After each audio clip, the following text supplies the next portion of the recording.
Nah, Bapak Ibu Saudara sekalian, pada kesempatan ini kita masuk dalam firman Tuhan. Saya mengajak kita membuka Alkitab kita di dalam kitab Mazmur pasal 96 ayat yang ketiga.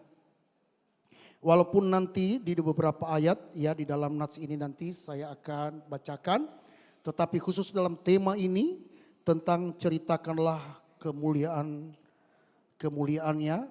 Saya ambil di dalam ayat yang ketiga saja. Gak perlu kita berdiri. Saya bacakan.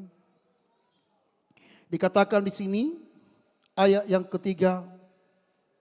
Dia berkata begini, ceritakanlah kemuliaannya di antara bangsa-bangsa dan perbuatan-perbuatannya yang ajaib di antara suku bangsa.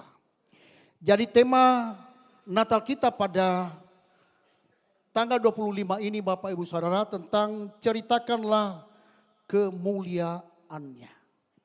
Ya, memang kita dipanggil untuk menceritakan kemuliaan Tuhan. Karena saya sebagai gembala Bapak Ibu Saudara konsisten dengan visi gereja kita, yaitu untuk menjadi terang bagi bangsa-bangsa. Itu sebabnya saya memilih ya tema ini adalah merupakan sesuatu hal yang penting bagi kita di tahun 2025 ke depan. Tentang kita menceritakan kebesaran Tuhan. Kita menceritakan kemuliaan Tuhan. Nah Bapak Ibu Saudara kekasih, ini adalah panggilan yang mulia bagi kita untuk kita memberitakan Injil Kerajaan Allah. Kita memberitakan bagaimana Allah telah menjadi manusia untuk menyelamatkan manusia dari dosa.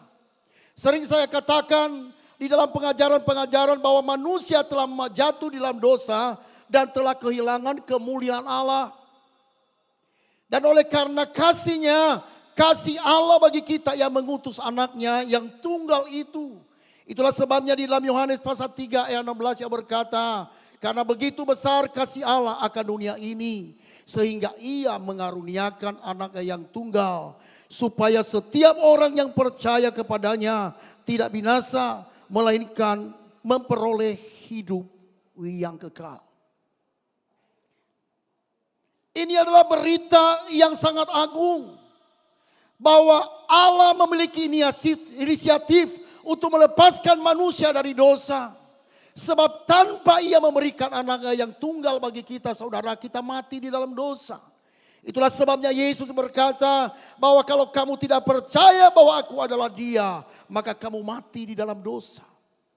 Makanya penting sekali berita Injil ini saudara harus kita ceritakan kepada seluruh bangsa, kepada seluruh suku-suku yang ada di dalam dunia ini. Ini adalah tanggung jawab kita untuk memberitakannya. Saudaraku kekasih dalam Tuhan, di dalam kitab Mazmur ini ada beberapa hal yang perlu saya sampaikan kepada kita. Kita melihat di dalam ayat yang pertama sampai dengan ayat yang ketiga, walaupun saya tidak baca tadi tapi saya ulang di dalam hal ini. Dia katakan begini, nyanyikanlah nyanyian baru bagi Tuhan. Nyanyikanlah bagi Tuhan seluruh bumi. Nyanyikanlah bagi Tuhan, pujilah namanya. Beritakanlah keselamatannya dari hari ke hari. Kisahkan kemuliaannya di antara bangsa-bangsa. Perbuatannya yang ajaib di antara segala suku bangsa. Perhatikan di dalam Mazmur ini dimulai dengan bernyanyilah. Saya ulangi, nyanyikanlah nyanyian baru bagi Tuhan. Berarti memberitakan kebesaran Tuhan itu dimulai dari apa? Nyanyian. Saudaraku kekasih dalam Tuhan, untuk memberitakan Injil tidak menjadi beban di bahu tetapi nyanyian di hati. Haleluya. Jadikan ini nyanyian di hati. Di dalam hati kita merupakan sesuatu hiasan yang cantik, yang indah di dalam hidup kita. Bahwa kita menceritakan kemuliaan Tuhan. Perhatikan dalam ayat kedua dia berkata begini, menyanyilah bagi Tuhan, pujilah namanya, kabarkan keselamatan yang daripadanya dari hari ke hari. Tugas dan tanggung jawab kita adalah menceritakan kemuliaan Tuhan. Bukan hanya pada masa Natal seperti ini. Tetapi firman Tuhan yang berkata adalah kita beritakan keselamatan itu pada hari ke sehari. Ini adalah merupakan suatu tanggung jawab kita, saudara. Kita jadikan ini nyanyian di hati. Dan bukan suatu kebetulan juga kenapa gereja kita bernama Kota Daud. Ada yang melatar belakangi mengapa kita pilih namanya Kota Daud. Ada dulu beberapa jemaah yang memberikan nama pada waktu itu, saudara. Tetapi pada saat itu kita memilih nama Kota Daud. Kenapa? Karena kita melihat seorang Daud itu membawa suatu inspirasi yang luar biasa. Ia membawa puji-pujian pengagungan kepada Tuhan. Itulah sebabnya saya rindu gereja kita adalah gereja penyembah, gereja pemuji untuk menceritakan kemuliaan Tuhan lewat alunan daripada lagu-lagu pujian yang diagungkan kepada Tuhan. Saya sering berkata karena kita memilih namanya Kota Daud Worshipper. Selalu saya katakan kepada mereka, saya doakan supaya Kota Daud Worshipper ini menciptakan lagu. Haleluya. Karena ini namanya Kota Daud itu bukan suatu kebetulan Bapak Ibu Saudara. Tetapi ini adalah merupakan suatu kerinduan. Biarlah gereja kita adalah penuh dengan kemuliaan Tuhan. Lewat pujian pengagungan kepadanya. Lewat pemberitaan Injil. Lebih banyak kita memberitakan Injil kerajaan Allah dibanding hal-hal yang lain, saudara. Kita melihat sekarang ini, saudaraku kekasih, tanpa disadari ada banyak gereja yang menggeser Injil. Mereka tidak lagi memberitakan, lebih meninggikan Yesus, tetapi lebih meninggikan nama gereja, saudara. Tetapi bagi kita harus kita memiliki komitmen. Bukan merek gereja kita yang kita besar-besarkan. Bukan nama GBI Kota Daud yang kita besar-besarkan. Tetapi nama Dia, Yesus Kristus, yang diagungkan dan yang ditinggikan. Biarlah ini menjadi nyanyian di dalam hati kita setiap hari. Jadi sekali lagi Bapak Ibu Saudara, biar ini merupakan suatu renungan bagi kita bahwa gereja kita bernama Kota Daud itu adalah, pertama adalah kota pujian. Kota pengagungan kepada Allah. Kemudian adalah kota di mana ada damai sejahtera. Karena di mana ada damai sejahtera Allah, sesungguhnya itu adalah bukti bahwa Allah hadir di sana. Dan ini adalah merupakan suatu kerinduan kita. Apapun latar belakang kita, biar kita mendatangkan damai sejahtera di dalam pelayanan kita, saudara. Sehingga nyanyian ini bukan hanya nyanyian yang keluar dari mulut, tetapi merupakan suatu nyanyian dalam tindakan kita setiap hari, saudara. Natal adalah waktu yang tepat untuk nyanyian baru. Sukacita yang baru. Karena kita merayakan kelahiran Yesus Kristus yang membawa keselamatan dan hidup yang baru bagi umat manusia. Kelahiran Kristus adalah kabar baik yang harus diberitakan. Bukan hanya di masa Natal, tetapi hari-hari yang akan kita lalui. Kita harus beritakan bahwa juru selamat dunia telah datang ke dalam dunia. Haleluya. Ada banyak orang yang tergeser Bapak Ibu Saudara. Lebih banyak mengagung-agungkan satu hal yang bukan esensi daripada Injil itu. Injil itu adalah berita kabar baik. Bahwa sudah ada juru selamat dunia. Sehingga manusia tidak binasa. Pada waktu engkau percaya pada satu pribadi Yesus, maka kau pasti akan selamat. Tidak ada yang mudah-mudahan di dalam Tuhan. Tetapi sesuatu hal yang pasti. Bahwa pada waktu engkau percaya pada Yesus, maka ada jaminan bahwa engkau bersama dengan Dia. Itulah sebabnya Yesus berkata, aku pergi ke sana, ke rumah Bapa untuk menyediakan tempat bagimu. Supaya di mana aku berada, kamu pun berada. Ini sesuatu hal yang pasti, bukan mudah-mudahan. Ini sesuatu hal yang pasti bahwa Yesus adalah yang pemilik sorga. Kalau seseorang yang bukan pemilik sorga, gak mungkin dia mengundang. Gak mungkin dia memberikan kepada kita bahwa aku pergi ke sana untuk mempersiapkan tempat bagimu. Supaya nanti aku pulang, aku menjemput kamu. Dan supaya di mana aku berada, kamu pun berada, saudara. Itulah sebabnya kita tidak boleh undur diri daripada percaya kepada Yesus. Hanya Yesus dan Yesus saja. Kalau ada orang-orang yang menawarkan sesuatu hanya karena iming-iming sesuatu, saudara, ingat, Yesus sangat berarti, lebih berharga dari apapun. Tidak boleh engkau meninggalkan dia. Dia adalah satu-satunya yang memberi kepada kita jaminan keselamatan. Setiap kita sebagai anak umat Tuhan, kita diajak untuk menjadi saksi. Kita diajak untuk bersaksi sukacita kelahiran Kristus. Kita tidak hanya merayakan Natal dengan hati yang penuh sukacita, tetapi juga memberitakan keselamatan yang datang melalui Yesus Kristus. Saya percaya kita semua ada sukacita mengalami Natal seperti begini, Bapak Ibu Saudara. Saya melihat dari awal tadi acara, waduh luar biasa. Disuguhkan dengan acara yang luar biasa. Saya kagum. Tetapi tidak cukup sampai di sini kekaguman kita akan hal itu. Tidak cukup kita bersukacita di dalam Natal ini. Tetapi lebih daripada itu adalah kita memberitakan keselamatan dari Tuhan dimanapun kita berada. Haleluya.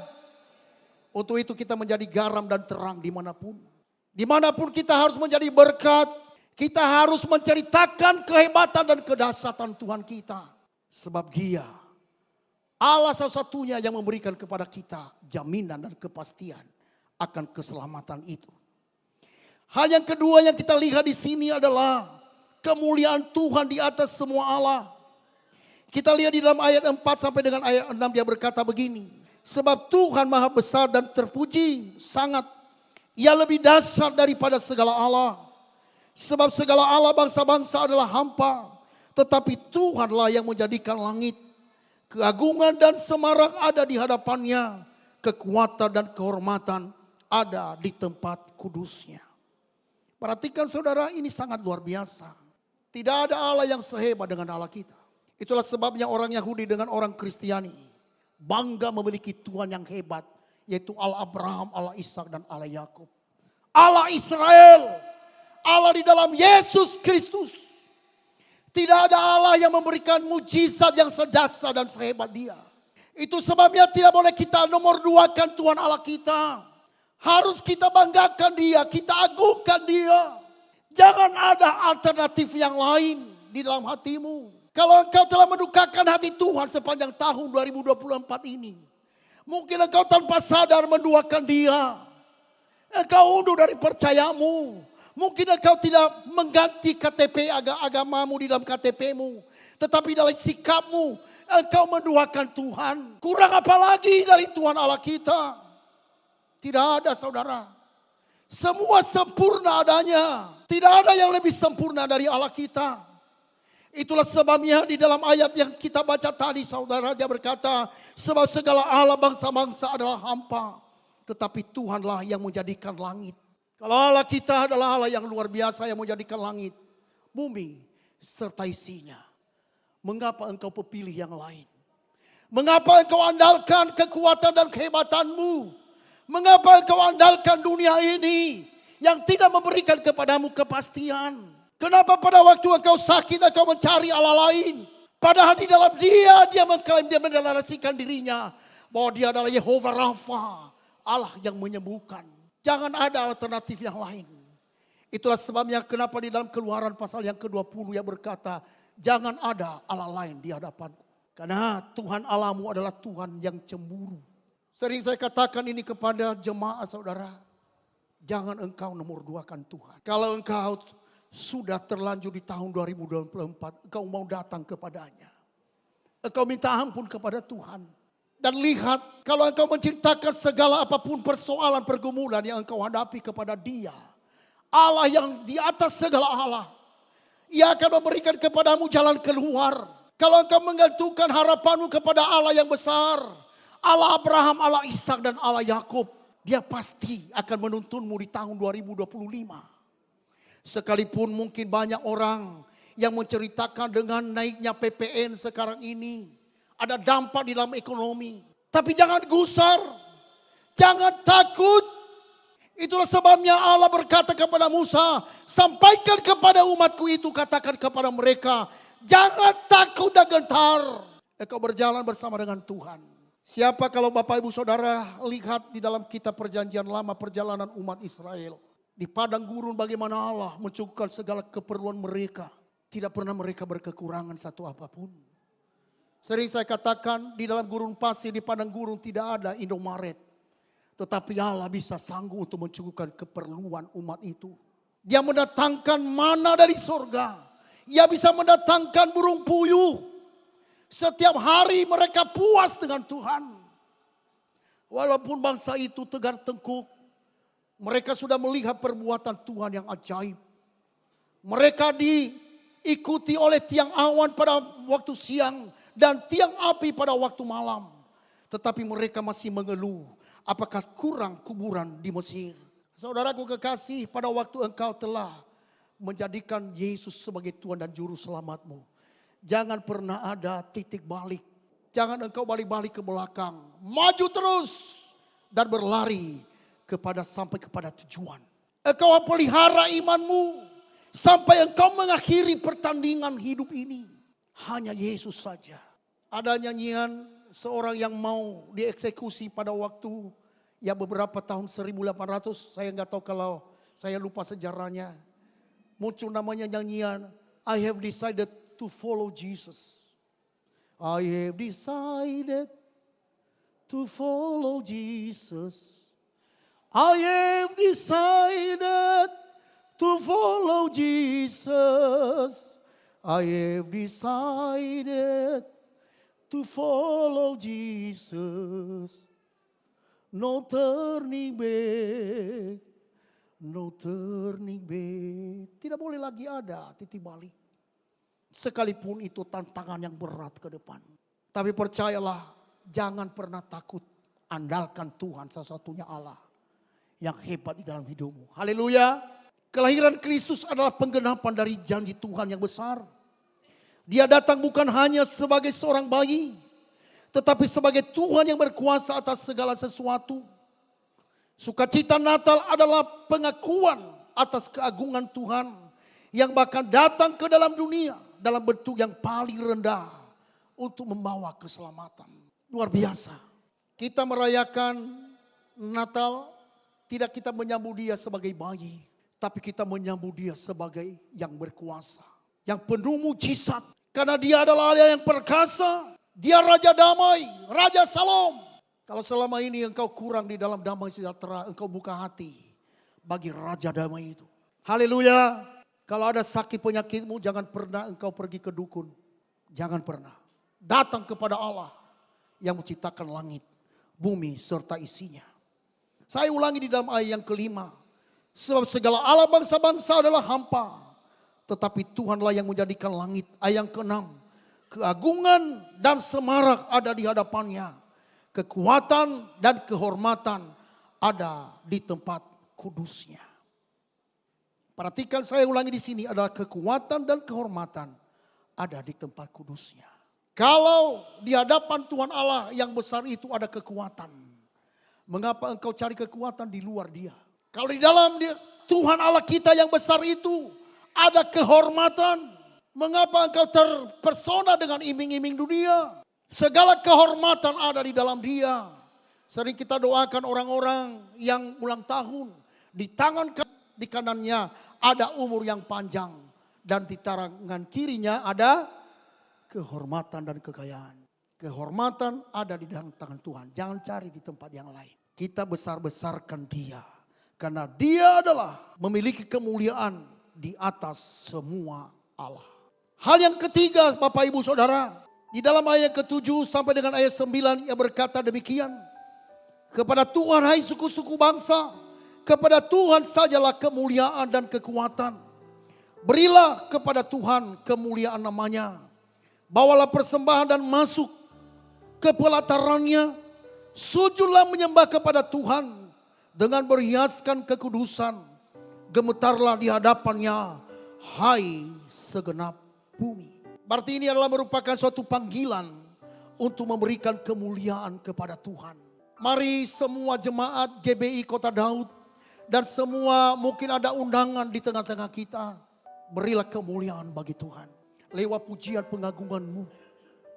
Apapun keberhasilan yang sudah engkau raih, selalu engkau berkata, bagi dia segala pujian, hormat serta syukur kekal selamanya bagi Dia segala pujian, hormat serta syukur selama-lamanya. Kalau engkau dipakai oleh Tuhan, bukan karena hebat kuatmu, berikan kemuliaan hanya bagi Dia dan Dia saja. Engkau dipakai dalam pelayanan, engkau dipakai Tuhan di dalam karirmu, di sekulermu, di dalam usahamu. Jangan akui itu bahwa hebatmu, tetapi akui bahwa semua itu dari Dia. Semakin engkau besar-besarkan Allahmu, semakin Dia mempercayakan yang besar. Tapi semakin engkau membesarkan diri dari segala kesuksesmu, semakin Tuhan akan memperkecil potensimu. Kita harus besar-besarkan Dia. Membesarkan nama Tuhan lewat bibir lidah kita, juga lewat tindakan kita. Jangan permalukan nama Tuhan di dalam tingkah kita, di dalam perbuatan kita, di dalam perkataan kita. Tapi biarlah semua itu mengharumkan nama Tuhan lewat hidupku. Itulah sebabnya Yesus berkata, supaya kita menjadi terang. Supaya mereka, dunia ini melihat bahwa kita memiliki Bapa. Sehingga orang-orang yang ada di luar sana yang masih hidup dalam gelap saudara, mereka melihat perbuatanmu yang baik dan memuliakan nama Bapamu di surga. Di samping daripada apa yang kita beri lewat pujian kita, lewat persembahan kita. Perhatikan, beberapa waktu yang lalu saya berbicara tentang namanya orang-orang Majus datang pada waktu Yesus lahir. Mereka membuka harta mereka, kata firman Tuhan. Kita harus memberi. Memberi persembahan itu bukan untuk gembala, bukan untuk pendeta, tetapi rasa syukurmu kepada Tuhan, engkau datang kepada Dia. Tidak dengan tangan yang hampa, ku datang kepadamu, menyatakan rasa syukurku atas segala berkat-Mu. Tidak dengan tangan yang hampa, ku sujud menyembah-Mu. Persembahkan seluruh hidupku di atas mezbah-Mu. Segalanya yang ku miliki, semuanya daripadamu. Dan ku bawa persembahanku yang terbaik hanya bagimu. Yes. Bukan hanya pemberian yang terbaik lewat pujian pengagungan kita, lewat nyanyian dari mulut kita. Tetapi orang-orang Majus membuka harta mereka. Mereka mempersembahkan emas, mur, dan kemenyan. Saya menantang jemaat malam hari ini. Apakah engkau benar-benar sungguh-sungguh kau datang kepada Tuhan? Nanti kita ada tantangan namanya itu nanti. Namanya persembahan palungan. Bapak ibu saudara sudah menerima amplopnya. Sebagai rasa syukurmu engkau berikan pada Tuhan. Hilangkan dalam pikiranmu engkau berkata nanti memperkaya gembala. Tidak saudara. Saya selalu dimata-matai oleh semua majelis. Saya udah bilang kepada mereka selalu berikan mata-mata. Supaya jangan sampai saya menyimpang ke kanan ataupun ke kiri. Kalau saya mempergunakan uang sembarangan, tegur saya. Saya bukan siapa-siapa. Karena hanya saya punya satu tujuan. Bagaimana gereja ini dipakai oleh Tuhan. Bagaimana jemaat ini dipakai oleh Tuhan. Bagaimana semua hamba-hamba Tuhan yang ada di dalam gereja ini dipakai oleh Tuhan. Asal ada makanan dan minuman itu cukup. Mencari uang bukan di dalam pelayanan. Kalau mencari uang di luar sana, di sekuler. Tidak boleh kita mencampur adukan pelayanan dengan mencari uang. Kalau kita rindu supaya kita memiliki gedung yang lebih besar. Kita lihat ruko kita udah pindah 2 ruko saudara. Di dalam ibadah yang kedua sudah hampir gak muat. Padahal kita udah pindah. Kalau kita memberi apakah itu untuk gembala? Bukan. Nanti bagian pembangunan ada bendahara pembangunan yang mencatat semua itu. Ada bendahara gereja yang mencatat semua persembahan Bapak Ibu Saudara. Saya nggak memegang uang. Bendahara gereja dan juga bendahara pembangunan yang mencatat semua. Nah saya katakan kepada para diaken, jangan diam. Jangan hanya asal Bapak senang. Saya nggak mau kalau dalam pelayanan ini ABS. Saya bukan gembala yang otoriter, yang suka-suka. Nggak bisa. Kita mau yang teratur, bisa dipertanggungjawabkan. Memiliki kredibilitas. Sehingga memiliki integritas di dalam pelayanan. Sehingga kalau saya ngomong di mimbar ini, orang bilang sama saya, apaan sih tadi begini? Tidak ada celah saudara, tidak ada. Kita rindu supaya kita memiliki gedung yang lebih besar. Tetapi bukan karena keinginan saya. Tetapi biar itu seiring dengan pertumbuhan jemaat. Haleluya. Ada kan banyak orang yang suka ini. Kita mau membeli tanah, kita membeli gedung. Tumpang tangan ke sana. Hanya untuk keinginan. Bukan karena kebutuhan saudara. Kalau keperluan jemaat Tuhan. Saya percaya bahwa itu Tuhan pasti tolong. Tetapi kalau keinginan gembala. Nehi. Sampai jungkir balik pun orang yang berdoa. Ditutup Tuhan semua. Tetapi kalau itu keperluan untuk pelayanan. Untuk menjangkau jiwa-jiwa bagi Kristus. Pasti Tuhan buka jalan. Haleluya. Beri tepuk tangan yang meriah bagi Tuhan. Haleluya. Tapi kalau kita dipakai oleh Tuhan, jangan kita bangga. Jangan kita berkata, wah sapa dulung dong gembalanya. Dijauhkan Tuhan itu. Selalu kita berkata karena Tuhan. Waktu kita pindah di dalam satu ruko kemarin, beberapa waktu yang lalu saudara. Bagaimana kita seperti seolah-olah kita ada di ujung tanduk. Tapi saat kita berteriak Tuhan, bukan karena keinginan. Tapi lihatlah jemaatmu berdesakan. Walaupun pada waktu itu saudara sepertinya jalan tertutup. Tetapi Tuhan membuktikan dirinya. Saya pernah cerita bagaimana gedung yang 2 ruko ini kita dikasih kepada kita untuk ya kita sewa saudara. Ini sesuatu hal yang ajaib. Betul kita sewa. Tetapi ada mujizat Allah terjadi di situ. Di situ saya melihat bagaimana hebatnya Tuhan Allah kita saudara menyatakan dirinya. Yang begitu dahsyat dan luar biasa. Hal yang terakhir adalah Tuhan menjadi raja. Di dalam ayat 10 sampai dengan ayat 13 yang berkata begini. Katakanlah di antara bangsa-bangsa Tuhan itu raja. Sungguh tegak dunia tidak goyang. Ia akan mengadili bangsa-bangsa dalam kebenaran. Biarlah langit bersukacita dan bumi bersorak-sorak. Biarlah gemuruh laut serta isinya.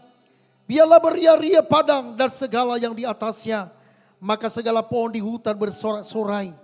Di hadapan Tuhan sebab ia datang. Sebab ia datang untuk menghakimi bumi. Ia akan menghakimi dunia dengan keadilan. Dan bangsa-bangsa dengan kesetiaannya. Di dalam ayat ini. Poin yang terakhir adalah Tuhan menjadi raja. Ini adalah merupakan sukacita kita. Karena Allah kita menjadi raja. Dia adalah raja yang akan datang. Percaya atau tidak, Yesus Kristus pasti akan kembali. Itulah yang harus kita nantikan. Oh Yerusalem, kota mulia, hatiku rindu ke sana. Dia datang kembali. Itulah sebabnya kita harus berjaga-jaga. Jangan kita sampai hanya sibuk untuk dunia ini. Tapi sibuk untuk menyambut sang raja. Jangan kita hanya nyanyi. Mari kita sambut sang raja. Deng deng deng deng deng. Mari kita puji namanya. Dialah maha mulia. Dia yang maha kuasa. Yesus, Yesus. Haleluya. Dia akan datang menjadi raja. Kalau dia menjadi raja, firman Tuhan tadi berkata di hadapannya ada keadilan. Ia menghakimi bumi. Perhatikan saudara di ayat 13 ini. 2 kali dia ulang. Sebab ia datang. Sebab ia datang untuk menghakimi bumi. Ini adalah berita sukacita yang harus kita kabarkan. Ia datang kembali. Ia telah naik ke sorga. Dan pada waktu ia naik, malaikat datang kepada murid-muridnya.